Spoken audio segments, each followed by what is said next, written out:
Now that our motherboard is installed, we are ready to install our CPU. This is a Pentium 3 processor, and it comes with its active heatsink cooled by a fan. The heatsink comes with 4 legs, for which the Pentium 3 cartridge provides the locking receptacles. I put the actual heatsink into place by pressing the 4 legs through the card. This goes very smoothly and fits perfectly. Make sure that you get the orientation right the first time, because the heatsink is very difficult to remove once installed. After you place the 4 legs through the card, use some force to compress the backing plate springs enough to lock on. This backing plate locks the heatsink to the processor nice and tight.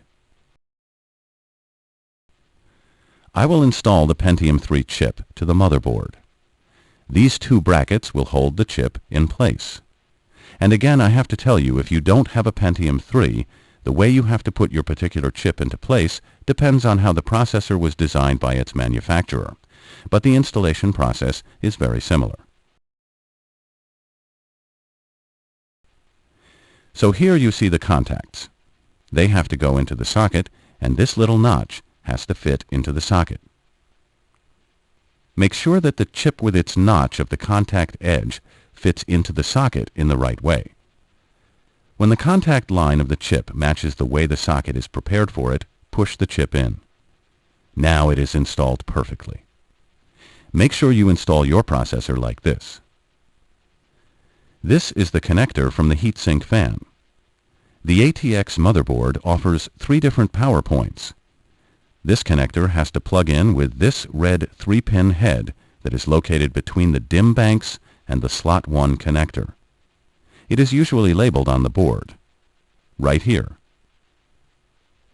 This is a memory chip. You can see it has 2 notches in the contact edge. There is only one way to fit the DIMMs into the banks. You have to match the notches to the 2 blocking pins of the sockets before you can put them in. Also, the banks have numbers you have to follow to fill up. Start with the socket number 1 for the first memory chip. It is important to check your motherboard manual for information on which banks have to be filled up first and in what combination. When you have chosen the right socket for your DIMM, lower the white thumb tabs on either side of the DIMM socket and then insert the chip into the socket.